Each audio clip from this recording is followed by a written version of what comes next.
ladies and gentlemen. My name is DeAndre Roseborough, and today I have an exciting guest that I will be interviewing about how to prevent concussions in high school sports. He's a two-time state champ at East Forsyth High School, Mr. RaQaun Thomas. How you doing today, RaQaun? Doing good. How about you, man? I'm doing good. Well, let's get right into this interview. As I spoke and said earlier, that you're a two-time state champion back in your high school days at East Forsyth High School playing linebacker. You delivered so many blowing hits to opposing players.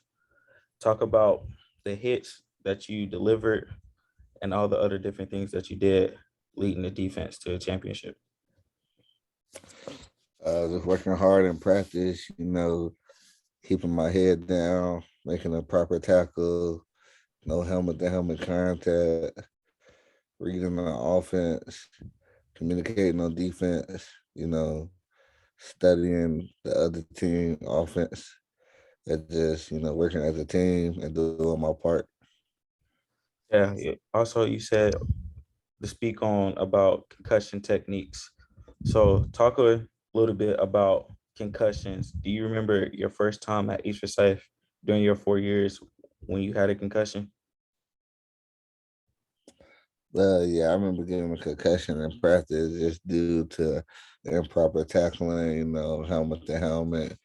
So, I kind of learned from that point on to, listen to my coaches, wrap up, head down, and just tackle the right way. And like you said, listen to your coaches. When you unfortunately got the concussion in practice, how did your head coach and your defensive coordinator help you get through this hard time while you was off the field? They just told me, I gotta listen, I gotta pay attention, I gotta make sure I'm aware of what's going on the field. And how did it impact you in the classroom? Like, did you struggle during the few days after the concussion happened? Like, how was your schoolwork? How was you operating on the educational side? The educational side, I was pretty much fine. I think it just probably bothered me with the actual helmet on, but I was fine educational wise. All right. So, what are some proper techniques that they teach you over there at East Forsyth on how to properly hit your opposing opponent?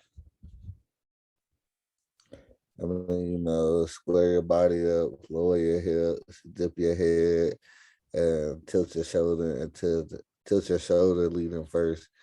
Leading with your pass, not with your head, and then always wrap up.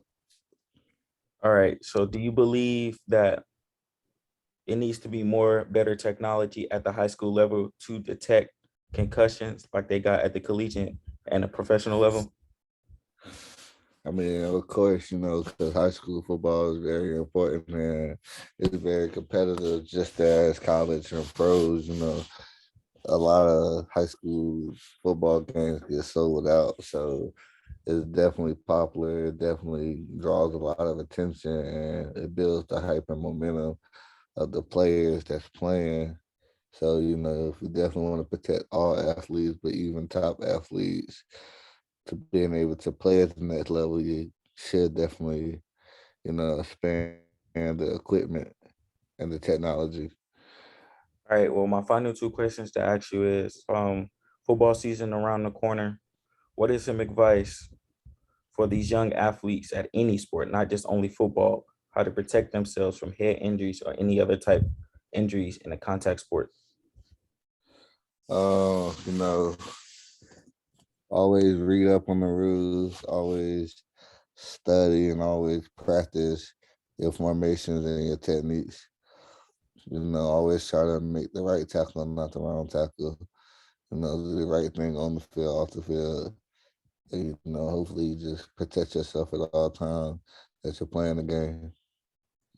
All right. Thank you, Raekwon, for sitting down with me on Zoom for this interview and talking about your past history with concussions and how you think concussions should be prevented in high school sports with all athletes across the world. Thank you and have a good day. Mm.